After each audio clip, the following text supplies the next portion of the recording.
Shalom saudaraku, kesungguhan membaca dan merenungkan firman Tuhan dapat memuaskan dahaga kita, dapat melenyapkan kelaparan rohani kita. Nah, melalui Bible Study online CK7 ini, Tuhan beri kita kesempatan untuk bertumbuh bersama dalam iman dan pengenalan akan kasih Tuhan yang besar kepada kita. Masih di dalam kitab Yeremia, hari ini kita akan belajar dari Yeremia pasal yang ketiga mengenai ajakan kepada Yehuda untuk bertobat dan kembali mencari Tuhan.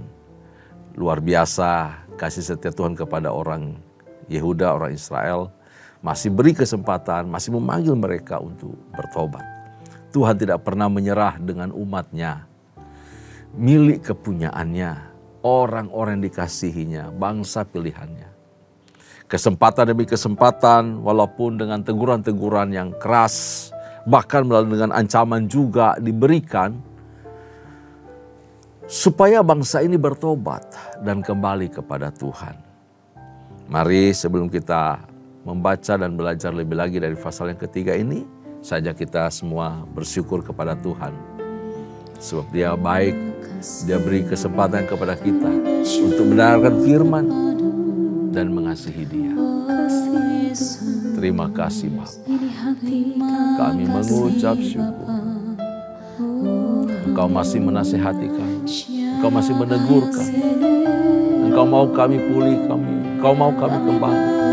Engkau mau kami datang mendekat kepada. Terima kasih Bapa.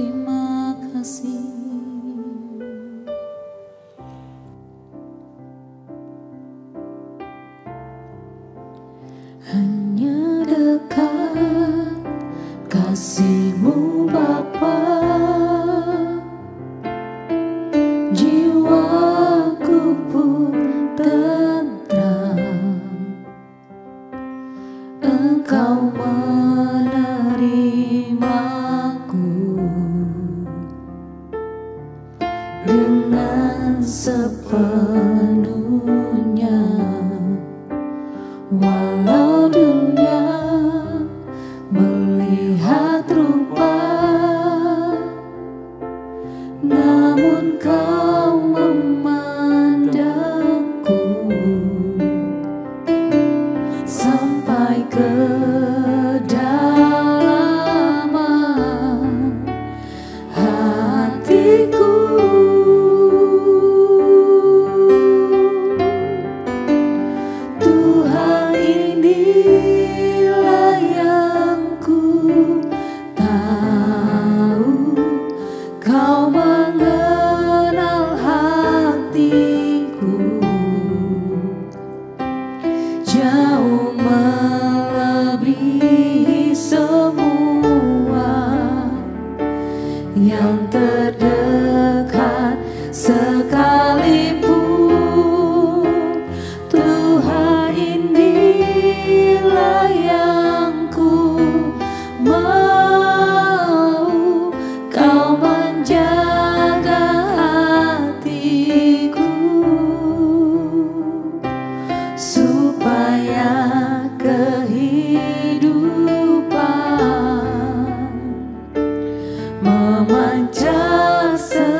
Hanya dekat kasih-Mu Bapa, jiwaku pun tentram. Engkau menerimaku dengan sepenuhnya. Walau dunia melihat rupa, namun Kau memandangku sampai kedalaman hatiku.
supaya kehidupan memancar senantiasa, supaya kehidupan memancar senantiasa.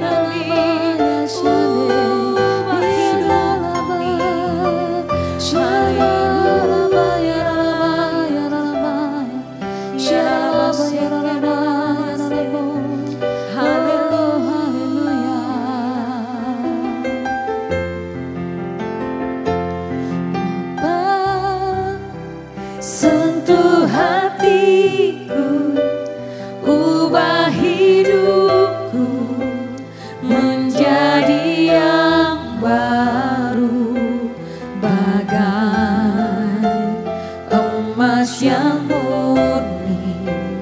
Kau membentuk bejana hatiku, Bapa, ajarku sebuah kasih yang selalu memberi, bagai air mengalir yang tiada pernah berhenti.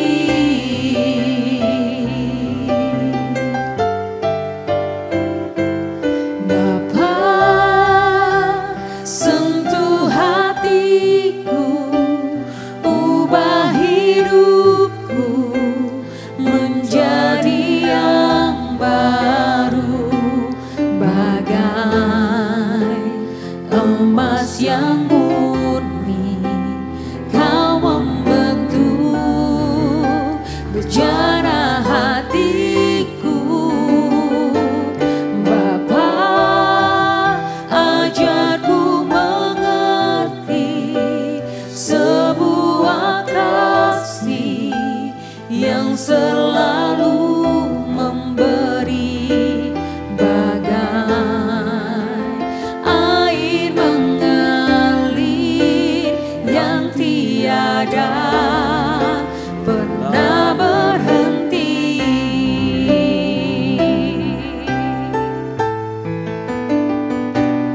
Bapa, sentuh hatiku, ubah hidupku menjadi yang baru, bagai emas yang murni. Kau membentuk bejana hatiku,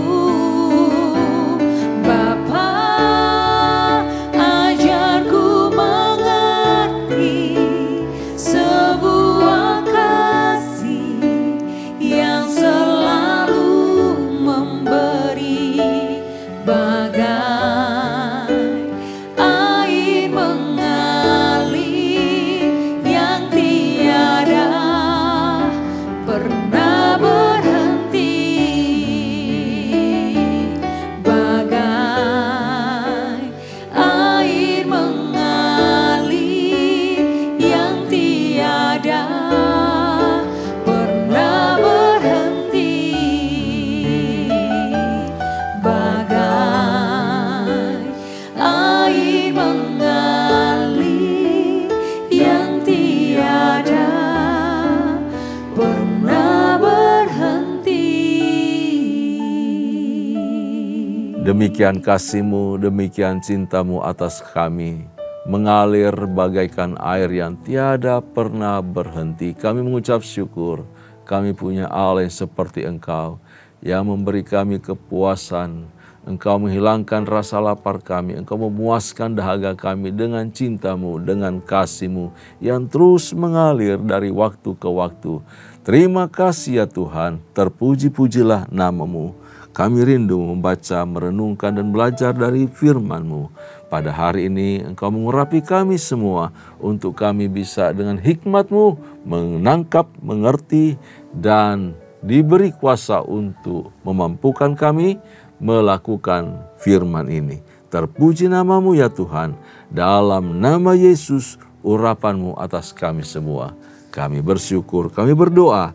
Haleluya, haleluya. Amin. Bapak Ibu kasih dalam Tuhan, mari bersama saya kita langsung buka Alkitab kita di dalam Yeremia pasalnya yang ketiga. Yeremia pasalnya yang ketiga, kita akan baca dari ayat pertama sampai ayat yang kelima lebih dahulu. Di Alkitab saya halaman 812. Demikian firman Tuhan, pertobatan kepada Tuhan. Firman-Nya, jika seseorang menceraikan istrinya, lalu perempuan itu pergi daripadanya dan menjadi istri orang lain, akan kembali ke laki-laki yang pertama kepada perempuan itu? Bukankah negeri itu sudah tetap cemar? Engkau telah berzina dengan banyak kekasih dan mau kembali kepadaku? Demikianlah firman Tuhan. Layangkanlah matamu ke bukit-bukit gundul dan lihatlah, di manakah engkau tidak pernah ditiduri? Di pinggir jalan-jalan engkau duduk menantikan kekasih, seperti seorang Arab di padang gurun. Engkau telah mencemarkan negeri dengan zinamu dan dengan kejahatanmu. Sebab itu dirus hujan tertahan dan hujan pada akhir musim tidak datang. Tetapi dahimu adalah dahi perempuan sundal. Engkau tidak mengenal malu. Bukankah baru saja engkau memanggil aku Bapakku? Engkaulah kawanku sejak kecil. Untuk selama-lamanyakah ia akan murka atau menaruh dendam untuk seterusnya? Demikianlah katamu. Namun engkau sedapat-dapatnya melakukan kejahatan. Berpalingnya Yehuda kepada dewa-dewa, kepada berhala yang sia-sia itu, digambarkan di sini sama seperti sebuah perzinahan rohani terhadap Tuhan. Ketidaksetiaan ini seringkali terungkap dalam bentuk kebejatan yang jasmaniah bila umat itu terlibat dalam upacara pelacuran di kuil berhala. Kemurnian cinta kasih dalam pernikahan sering ternodai karena perzinahan, karena perselingkuhan, yang adalah salah satu bentuk hawa nafsu yang paling rendah. Nah, dalam bentuk perumpamaan, Allah menyamakan perilaku berzina ini dengan hubungan Yehuda dengan Allah. Bagi Yehuda, berzina dengan satu ilah palsu, dengan berhala, tentunya menyedihkan. Tetapi nafsu mereka yang sangat tinggi dan nafsu mereka yang tak terpuaskan itu telah memunculkan tuduhan-tuduhan ilahi kepada mereka. Dikatakan di sini, engkau telah berzina dengan banyak kekasih. Waduh, jadi bukan cuma satu dua berhala dari bangsa-bangsa lain, tetapi dari banyak-banyak bangsa dan berbagai kepercayaan-kepercayaan yang kemudian disimbolkan dengan patung-patung berhala. Itu yang disembah oleh orang-orang Yehuda. Tak ada kepuasan rohani dan jasmani di luar Yesus. Itu yang kita bisa petik dari pasal 3 ayat 1 sampai ayat yang kelima. Bahwa semua upaya, gairah yang bahkan berlebih dicurahkan untuk penyembahan berhala kepada kepuasan daging, orang semakin memuaskan dagingnya tidak pernah puas. Tidak pernah merasa puas. Sungguh tidak pernah merasa puas. Dunia ini dan segala kekayaan di dalamnya dan segala kenikmatan dunianya Dunia bukan bicara kosmos, tetapi sistem dunia, dosa dan kejahatan dunia, daya tarik dunia yang membuat kita selalu ditawan untuk jatuh ke sana. Tidak bisa memuaskan dahaga, lapar, bahkan kepuasan terdalam dari manusia pun tidak bisa dipuaskan. Nah, ini dosa. Ya, selalu orang itu kepengen lebih, kepengen lagi. Cuma di dalam Yesus kita menemukan kepuasan itu. Kenapa? Ada rasa syukur, ada rasa terima kasih, ada rasa kepuasan yang dalam. Karena Yesus adalah sumber air hidup itu. Orang-orang yang mengejar kepuasan dari dunia dan kenikmatan dosa akan terus merasakan haus yang dalam dan penderitaan hidup. Makin menderita. Sudah tahu menderita, mereka tidak bisa mengubah perilaku mereka. Mereka tak berdaya dan akhirnya putus asa. Jadi diperlukan yang namanya kesetiaan rohani dalam hubungan Yehuda dengan Allah. Demikian juga kita dengan Tuhan. Kedatipun firman Allah kepada mereka melalui hambanya Yeremia, umat itu terus hidup dalam kejahatan-kejahatan mereka karena sudah dibiasakan dan mereka meninggalkan Allah. Nah, menurut hukum Musa, seorang wanita yang telah diceraikan itu dan sudah menikah lagi dengan laki-laki lain tidak bisa diambil kembali oleh suaminya, ya, untuk kembali menjadi istri dari suami pertama itu tidak bisa. Itu Bapak Ibu boleh baca di Ulangan pasal yang ke-24 ya, ayat 1 sampai ayat yang ke-4. Nanti dijabarkan di sana peraturan mengenai keluarga atau pernikahan. Berdasarkan hukum ini, apakah secara hukum memungkinkan bagi Tuhan untuk kembali mengambil Yehuda, untuk tetap menerima Yehuda sebagai istrinya? Jawabannya tentu saja tidak. Kalau hukum Musa mengajarkan demikian, menetapkan demikian, maka bagi Tuhan tidak ada satu kesempatan, tidak mungkinlah bagi Tuhan untuk mengambil bangsa yang bejat, bangsa yang rusak, bangsa yang jorok, kotor, dan menjadi pelacur, tanda kutip ya. Jadi jawabannya tentu saja tidak, sama sekali tidak. Namun kita lihat, khusus di dalam kasusnya Yehuda ini, yang sangat-sangat jahat, sangat-sangat rusak, sangat-sangat bobrok. Hukum ini tidak berlaku, Bapak Islam Tuhan. Kenapa? Karena kasih Tuhan, cinta Tuhan itu terlalu dalam, terlalu kuat. Meskipun Yehuda itu telah gonta-ganti kekasih, yaitu ilah-ilah palsu, berhala-berhala. Dan karenanya mereka tidak lagi memiliki tuntutan apa saja yang sah terhadap Tuhan ya. Tidak lagi, ya Tuhan penuhi dong kebutuhan kami. Enggak. Mereka karena sudah kesana kemari, mereka sudah melupakan Tuhan, Bapak Islam Tuhan. Tetapi sekali lagi, kasih karunia selalu menang atas hukum. Hukum berbicara nggak bakalan kembali. Nggak boleh mengambil lagi. Tetapi kasih karunia Allah, oh tidak. Tuhan terlalu sayang. Kasih karunia melampaui hukum. Nah, ini hebatnya. Karena itu di dalam keluarga, pernikahan, selalu dikedepankan yang namanya pengampunan, penerimaan, mengasihi. Sekalipun salah satu sudah berdosa, berbuat salah, salah satu sudah berselingkuh, telah berzina, tetap dikedepankan yang namanya pengampunan, mengampuni, memaafkan, menerima kembali. Itu namanya kasih karunia. Sama seperti kita yang bejat, yang rusak ini, yang jahat di mata Allah, tetapi Allah masih mau menerima kita. Kita jatuh lagi, tetapi Allah tetap dengan kasih-Nya mengangkat kita, menerima kita. Itulah kasih karunia. Kalau Allah bisa demikian terhadap kita, mengapa kita tidak terhadap sesama kita, terhadap suami kita, terhadap istri kita? Kita harus melakukan hal yang sama. Kedepankan pengampunan, penerimaan, mengasihi, dan mengasihi. Itu namanya kasih karunia. Biarpun ada ketidakmungkinan dari pertobatan dan rekonsiliasi secara sah, namun Allah meminta Yehuda untuk kembali kepada Dia. Perjanjian baru, Bapak Ibu Islam Tuhan, seringkali memperingatkan terhadap penyembah-penyembah berhala dan ketunasusilaan agar orang yang hidup di bawah perjanjian baru tidak mengulanginya. Ya, tidak mengulangi apa yang telah dilakukan oleh orang-orang PL.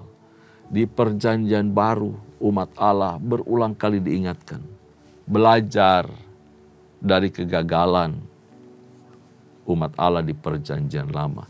Supaya apa? Kita tidak terseret di dalam kejahatan yang sama, dosa yang sama. Kita lanjutkan bacaan kita, mulai dari ayat yang ke-6 dan seterusnya sampai 13. Israel dan Yehuda diajak kembali kepada Tuhan. Tuhan berfirman kepadaku dalam zaman Raja Yosia, sudahkah engkau melihat apa yang dilakukan Israel, perempuan murtad itu, bagaimana dia naik ke atas setiap bukit yang menjulang dan pergi ke bawah setiap pohon yang rimbun untuk bersundal di sana? Pikirku, sesudah melakukan semuanya ini ia akan kembali kepadaku, tetapi ia tidak kembali. Hal itu telah dilihat oleh Yehuda, saudaranya perempuan yang tidak setia, yaitu Israel ya, sebelah utara. Dilihatnya bahwa oleh karena jinahnya aku telah menceraikan Israel, perempuan murtad itu, dan memberikan kepadanya surat cerai. Namun Yehuda, saudaranya perempuan yang tidak setia itu, tidak takut, melainkan ia juga pun pergi bersundal. Dengan sundalnya yang sembrono itu, maka ia mencemarkan negeri dan berzina dengan penyembah batu dan kayu. Juga dengan semuanya ini Yehuda, saudaranya perempuan yang tidak setia itu, tidak kembali kepadaku dengan tulus hatinya, tetapi dengan pura-pura. Demikianlah firman Tuhan. Dan Tuhan berfirman kepadaku, Israel, perempuan murtad itu, membuktikan dirinya lebih benar daripada Yehuda, perempuan yang tidak setia itu. Pergilah, menyerukan perkataan-perkataan ini ke utara. Katakanlah, kembalilah hai Israel, perempuan murtad.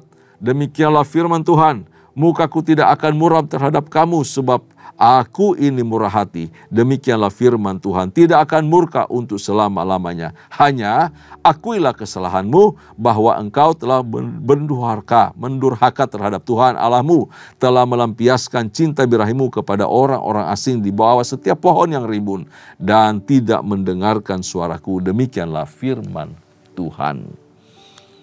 Israel Utara telah tidak setia kepada Allah.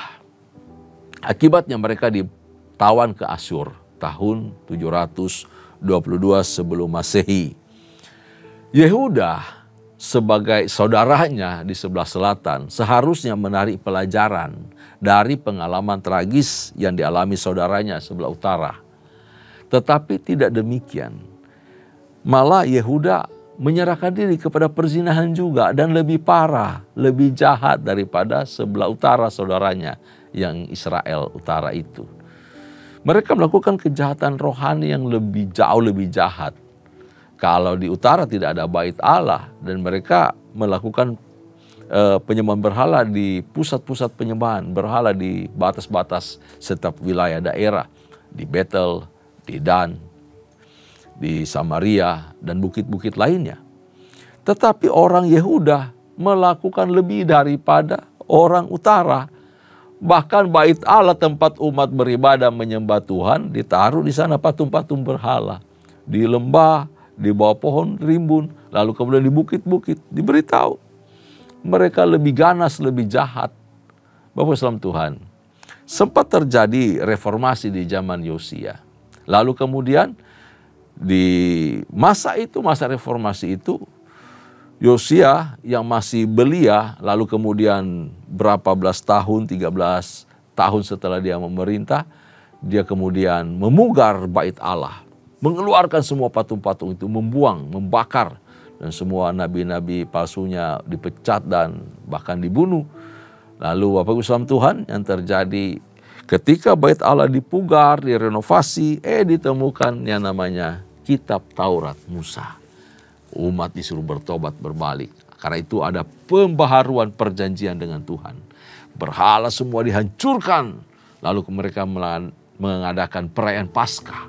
Semua itu hanya apa yang dilakukan oleh Yosia, dan pembaharuan terjadi seketika itu dalam waktu yang singkat. Itu tidak membuat orang Yehuda bertobat dengan sungguh-sungguh, dengan tulus hati kepada Tuhan. Mereka ternyata cuma pura-pura bertobatnya, cuma sementara. Yosia mati juga proses pertobatan. Berhenti yang namanya reformasi setelah Yosia mati. Berganti anaknya jadi raja, Yoyakim. Malah hancur, kembali kepada penyembahan berhala. Allah rindu kita tidak punya hati yang palsu sama Tuhan. Ya, seperti orang Yehuda. Bertobat tidak tulus, hati mereka penuh kepalsuan. Tuhan mau kita murni. Allah rindu kita murni di hadapan Tuhan. Bertobat dengan sungguh-sungguh. Sedalam kita bertobat, sejauh itu pula kita akan merasakan pengampunan yang dalam dari Tuhan atas kita. Allah rindu kepada Israel, kepada satu umat yang sisa, yang sebelah utara, yang hidup dalam pembuangan di Asyur. Ia minta agar mereka bertobat sungguh-sungguh, mengakui kesalahan mereka, dan meninggalkan dosa mereka. Bapak Ibu saudara Tuhan, dari sini kita telah melihat bahwa Allah itu berjanji. Dia Allah yang penuh belas kasihan dan tidak ingin menghukum Israel yang sisa itu terus-menerus, menghukum mereka di pembuangan. Allah mengajak mereka kembali. Ya, Yeremia kemudian menubuatkan bahwa kaum sisa pada suatu hari akan kembali kepada Allah. Kembali dan memperoleh negeri perjanjian. Mereka akan tinggal. Nanti saudara-saudaranya juga akan dibuang, yaitu orang Yehuda akan dibuang ke Babel. Mereka akan mengajak, ayo saudara-saudara kita kembali. Ya, kaum sisa itu. Kaum sisa akan kembali. Ada kelompok sisa rupanya yang bersama kaum Yehuda akan kembali. Sekalipun Israel sudah dicerai-beraikan, sudah diceraikan pakai surat dari Tuhan. Artinya Allah tidak peduli lagi, kau bukan lagi umatku.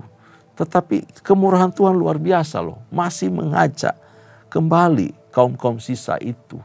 Tetapi perhatikan, tidak dalam kelompok banyak, tidak dalam kelompok besar, masyarakat besar, massal, tetapi hanya pribadi lepas pribadi untuk kembali datang kepada Tuhan.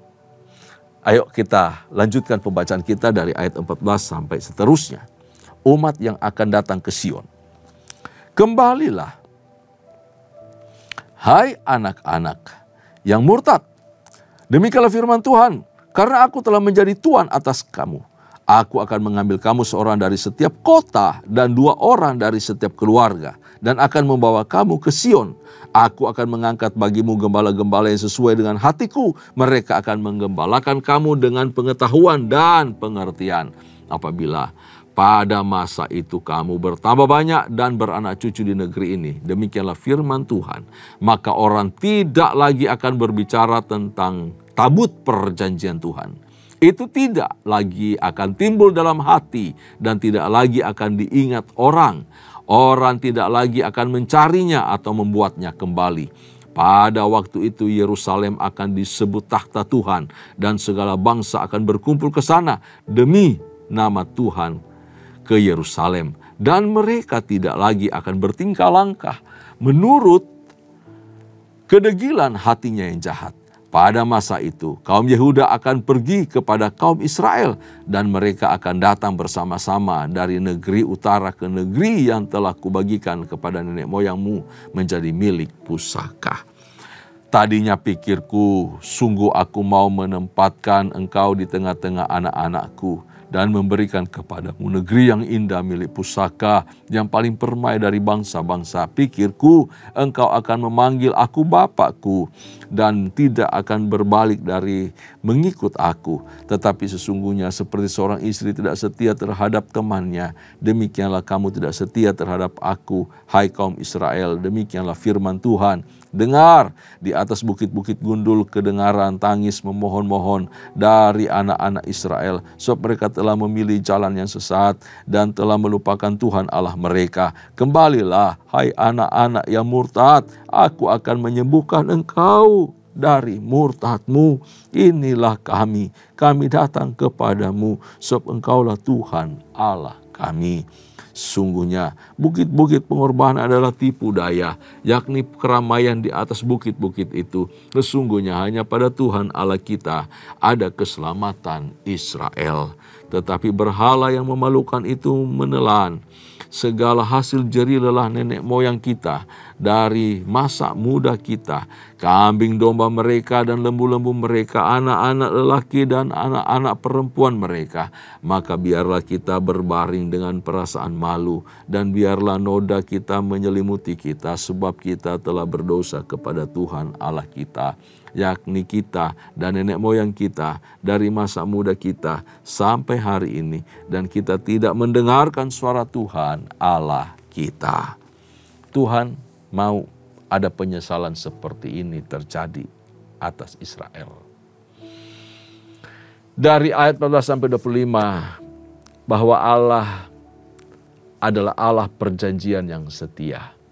Ia Bapa, ia suami, yang masih terus bersedia untuk melanjutkan hubungan baik, hubungan indah, hubungan antara Allah dan umatnya terhadap Israel. Untuk itu ia memanggil mereka kembali. Dan sebagai suami dan bapa ia berjanji, aku akan mengambil kamu seorang dari setiap kota dan 2 orang dari setiap keluarga. Ini cinta luar biasa dari Allah. Rusak bobroknya Israel tidak membuat kasih Allah itu hilang, lenyap dari mereka. Allah tetap mencari, memanggil, memilih. Ini yang hebat. Sekali Allah memilih, sekali Allah menetapkan, Allah setia dengan keputusannya. Nah, artinya apa? Allah minta pertobatan pribadi. Sekali lagi, pertobatan masing-masing pribadi. Karena tadi dipanggil di ayat 14, ya. Tuhan akan memanggil kamu seorang dari setiap kota dan 2 orang dari setiap keluarga. Artinya Tuhan minta pertobatan pribadi, respon pribadi. Ini keselamatan datang dari Tuhan. Harus direspon secara pribadi. Tuhan tidak minta secara massal untuk kaum sisah ini. Sebab apa? Setiap kali ada perubahan reformasi besar-besaran secara massal, tidak berhasil untuk membawa satu pertobatan menyeluruh kemudian dan berlangsung panjang, berlangsung lama. Singkat saja, selalu singkat, selalu singkat. Karena Tuhan mau supaya ada pertobatan pribadi. Pribadi lepas pribadi yang datang kepada Tuhan dan bertobat. Dari kesadaran pribadi-pribadi inilah mereka akan terlihat akan sungguh-sungguh mencari Tuhan. Tuhan tahu bahwa mayoritas Israel di daerah pembuangan tidak akan kembali, tidak akan mau bertobat. Mereka menolak untuk kembali kepada Tuhan karena sudah malu. Terlanjur malu, terlanjur sesat, terlanjur berdosa. Ya. Jadi untuk berbalik kepada Tuhan sudah malu, nggak karuan. Nggak bisa, nggak punya waktu, nggak pada kesempatan. Mereka sendiri yang menutup diri. Tuhan tahu secara keseluruhan orang-orang Israel di pembuangan. Nanti juga Yehuda demikian. Karena itu hanya kaum sisa. Kelompok kecil saja. Diminta pribadi lepas pribadi. 1 dari kota, 2 dari keluarga. Untuk kembali pulang. Tuhan tidak membatalkan undangannya sekalipun hanya 1-2 orang yang akan mencari Tuhan dan kembali. Tuhan tidak membatalkan undangannya sebab ia tidak akan mengabaikan 1 orang Israel. 1 orang Israel yang bertobat. 1 kota, 1 keluarga kemudian dibawa ke Sion. Tuhan membawa mereka kembali ke Sion. Wow. Jadi betapa berharga setiap pribadi ya di hadapan Tuhan. Allah juga berjanji akan memberikan mereka gembala yang baik. Mengajarkan mereka takut akan Tuhan. Mengajarkan mereka bagaimana punya pertobatan yang benar. Ya, pertobatan yang benar kepada Tuhan itu akan melibatkan 3 tindakan dari sisi bangsa itu. Yang pertama, mereka itu harus melenyapkan semua berhala-berhala, kekejian mereka dari hadapan Tuhan. No way dengan berhala. Tidak boleh lagi. Itu syaratnya. Tentu saja, tidak bisa tidak. Yang kedua, mulai saat itu dan seterusnya mereka harus tetap setia kepada Tuhan. Harus tumbuhkan karakter setia kepada Tuhan. Tidak boleh tidak. Harus belajar setia. Dan yang ketiga, mereka harus bersumpah demi nama Tuhan. Harus berjanji untuk mereka setia, untuk mereka bertobat, untuk mereka kembali kepada Allah dan kembali ke negerinya. Tuhan akan menerima mereka. Dan ini juga berlaku kepada kita, Bapak Islam Tuhan. Kalau mau ikut Yesus, Yesus saja. Tidak boleh ada dewa berhala lain apapun. Andalkan Yesus satu-satunya Tuhan dan Juru Selamat pribadi kita. Dan tidak ada yang lain. Kita harus belajar setia mengasihi Tuhan. Setia dimanapun kita berada. Setia bertumbuh, setia beribadah. Di gereja di mana kita tertanam dan bertumbuh.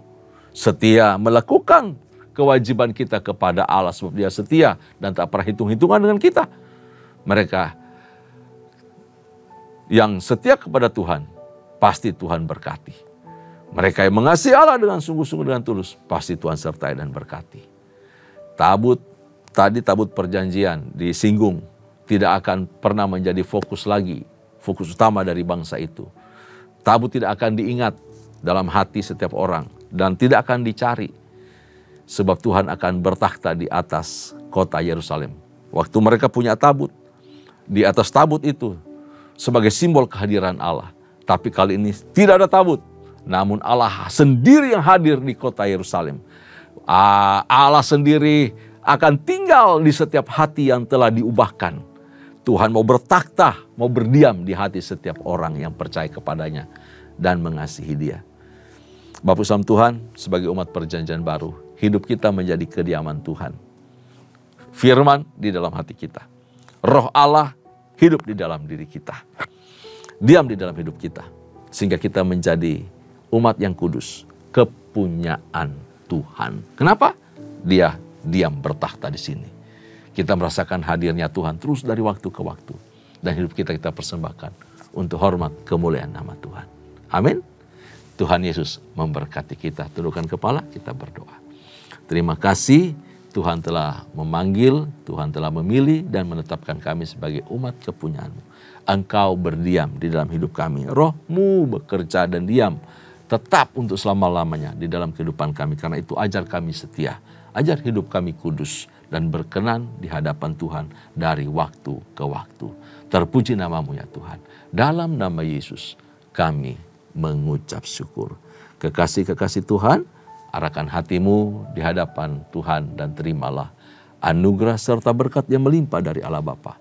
Kasih sayang dalam Kristus Yesus Tuhan, serta persekutuan yang manis dengan Allah Roh Kudus menyertai kita.